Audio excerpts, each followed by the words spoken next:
Over the last couple of weeks, life got louder and busier mentally, emotionally, spiritually. And my body was telling me to stop, to take a pause.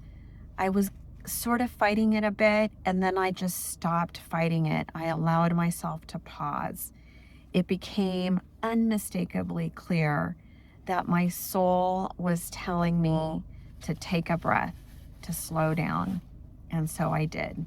I didn't plan to take a step back. It just happened between responsibilities, taking my dad to his medical appointments, my senior dog needing medical care, family coming over for the holidays, doing a little bit of shopping for things that I needed, and just allowing myself to take some time for myself in between jobs. I'm also interviewing for some other potential positions. And I knew I needed to take a step back, a breather from sometimes you don't want to feel like you're hustling, but you are. And when you notice it, it's like, wait, this isn't who I want to be. I want to slow it down. I want to do things with more intention, with more heart, with more grace. I found myself getting back into that normal, and that's not the life that I want. I want to be the embodiment of peace, of calm, of creation, of knowing, just having that beautiful knowing that things are working out the way they're supposed to.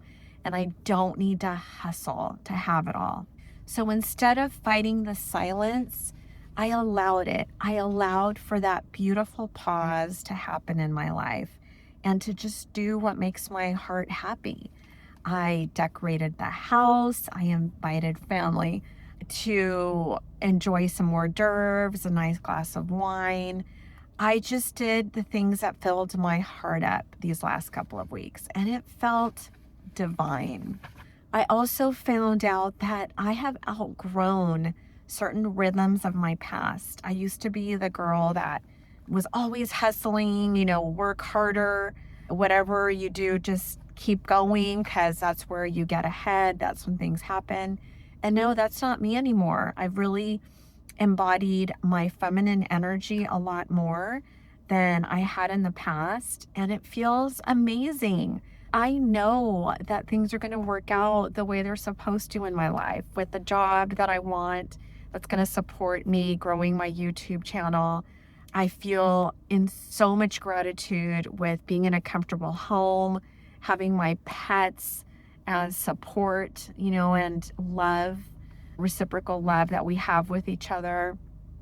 I'm nurturing relationships that are meaningful to me and leaving space for new ones to come in if they are in alignment. And all of that feels amazing. I'm spending time reading in the mornings, and I love that. I'm meditating.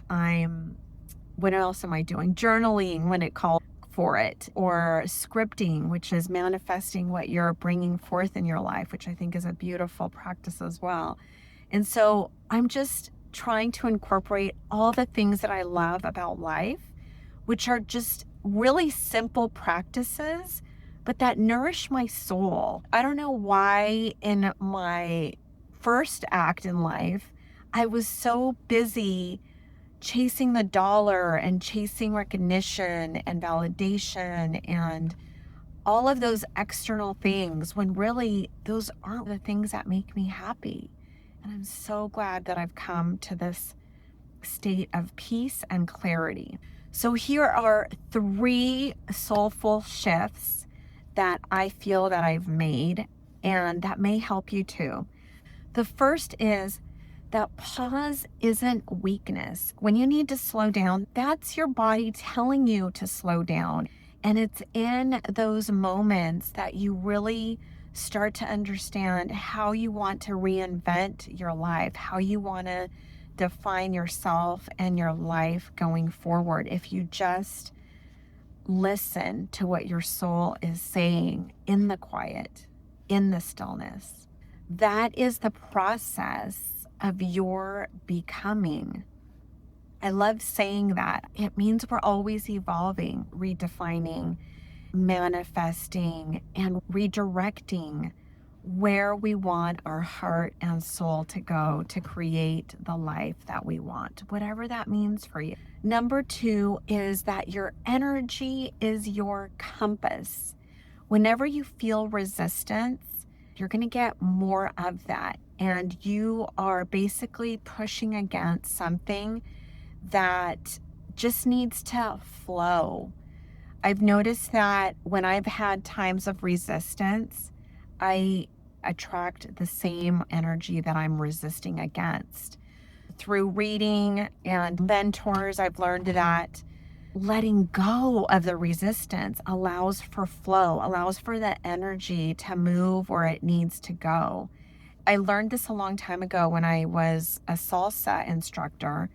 There were many women who wouldn't allow themselves. In salsa, there's a leader, which is the male or whoever wants to take the leading role in the dance. It's a partner dance.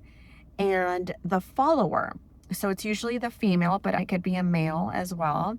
The leader leads the woman in the dancing, in the turns, in the movements. The woman needs to allow for that to happen without resisting. When she resists, let's say a man trying to direct her into a turn, guess what? The turn doesn't happen gracefully. It's very choppy.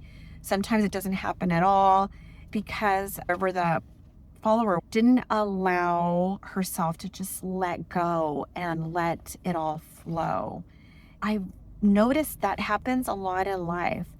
Whatever is happening that you don't like or that you're resisting, just let it go. And it usually means that you're creating from a place of pressure instead of alignment. Shift number three is that reinvention is seasonal. There will be seasons of expression, of being active, in various ways. And there's going to be seasons of quiet and just being more in stillness, more in silence.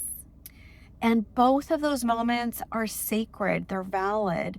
And just allowing yourself, going back to allowing, that's the key to helping you reinvent yourself.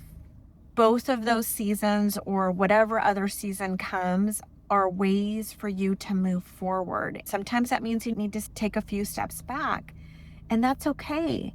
It's all meant to help you move forward. If you're in a season where things feel loud or maybe off, you're not alone. Just start paying attention to your soul. These times exist for people like us who are in the midst of reinventing ourselves. They are sacred times. People rewriting their second act with heart and soul. I have new videos, new tools, and beautiful support coming your way. So if you're in the midst of recreating your second act, stay close. I've got you. Let me know in the comments, what has your soul been trying to tell you lately? We're all in this together.